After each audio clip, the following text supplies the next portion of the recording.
So today we're putting up a fence around our new property. We rented this, I don't know what it's called in English, but it drills holes in the ground. So that's the first thing that we're doing. We're just going around the area that we're going to fence in and making these holes.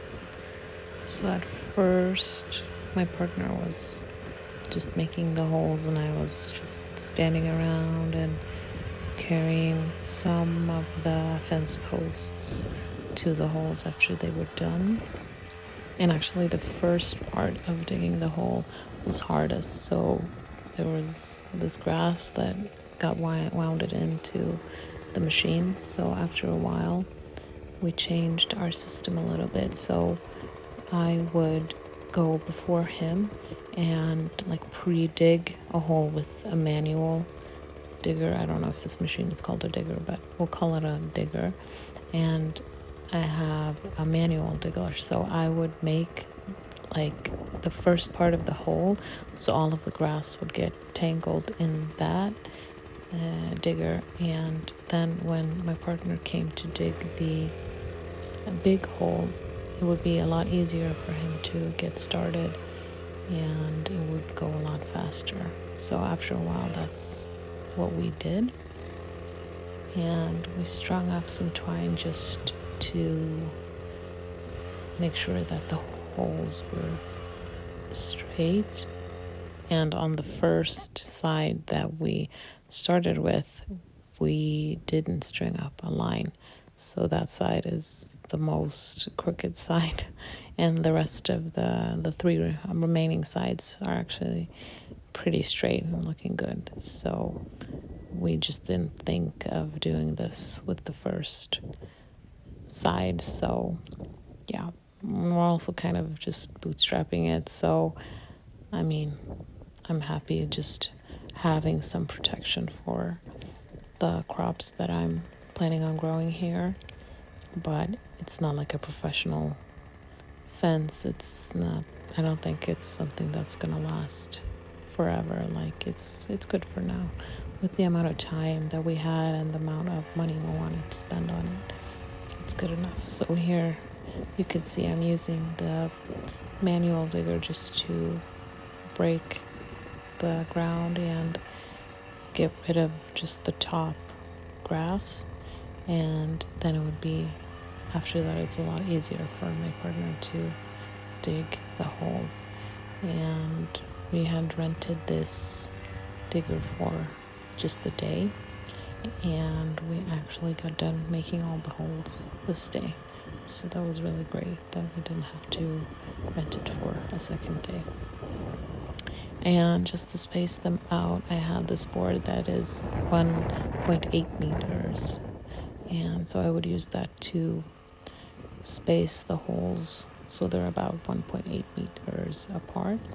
And I bought these boards so that after we put the actual fence metal panel onto the stakes, that I would put the boards on the bottom part of the fence to try to stop rabbits and smaller animals from getting in, because the actual fence metal, whatever you call it, it isn't really that strong. So I feel like it's going to be really easy for a rabbit or something to dig underneath the fence. So I bought the stakes, or the boards that are 1.8 meters to attach to the bottom, so that it will be just a second border for stopping smaller animals. You can see here the soil. This land has been farmed before, so it's been tilled and sprayed and just worked a lot.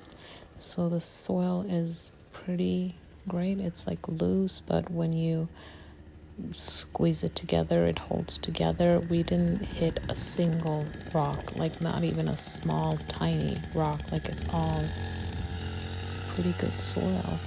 So that was great, and it made the job really easy. You can see like he just puts it in and puts pressure on and then gets it done.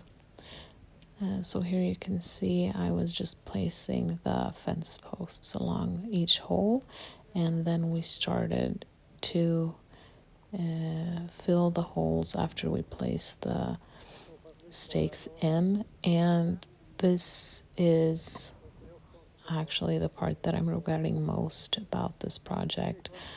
We should have bought in gravel or like some cement or concrete or something, because the ground, as you saw, it's really loose. So all of the posts are really loose, and I've had to reinforce them with other posts already. So you can see here it's really loose. We had like just a tiny bit of gravel, just the wheelbarrow full of sandbags. That's what we had to work with. So we were experimenting, like, is it best to put some gravel in the bottom, to put some in the top of the hole? And yeah, none of it is really stable at all. So it's a project for further down the road to try to maybe like dig up or build like mounds of gravel around each post to make it more sturdy. But I was kind of in a time crunch here. I had a lot of seedlings to plant out, and the only thing that was stopping me from doing it was that I didn't have a fence. So yeah, I'm still really pleased with it. It's not like the most sturdy fence in the world, as I said, but it's gonna get the job done for this season. And then if I have to try to make it more stable in upcoming seasons, then I'll deal with that when I get there. But so for now, we're just filling in the holes, using some of the soil from around the fence to try to fill in the holes as good as I can. And we were just going down and doing this to all of them. And the next part was placing this metal fence against each stake, and then I used like a large stapler to staple it into place. So my partner was pulling it so that it was tight, and then I had this, I don't know what it's called, but like a leveler, I don't know, just to see if the stake was level. And when it was level, I stapled the fence to the post so that the fence is like keeping the post straight, so that the fence is turning out level. So they're actually pretty level in one direction, and they're a little bit crooked in one direction, most of them. But yeah, for the amount of time that we put on it and the effort and the cost, I'm very, very happy with how it turned out. It's far from perfect, but it's built with love. Actually, it was a fun day. We got it all done mostly, and yeah. So you can see this is the corner, or one of the corners, and we placed some of the boards that I'm planning on putting on the bottom, on the outside of the fence, like in between each post, but on the outside of the metal fence. We put some of these in the corners just to stabilize them, since I felt like the metal fence was pulling a lot more on the corner posts than on the posts in between the corners. So that's what I did. And then I changed these out later on for the same type of posts that the fence is made from.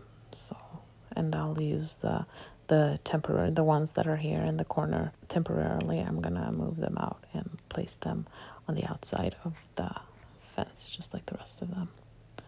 And we used, so I'm not entirely sure about the dimensions of this fence, but I think it's 30 meters by maybe like 15 to 20 ish.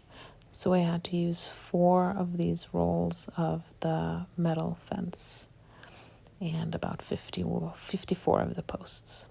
So just a quick video of the end result. It really turned out great, and thank you for joining us on the build.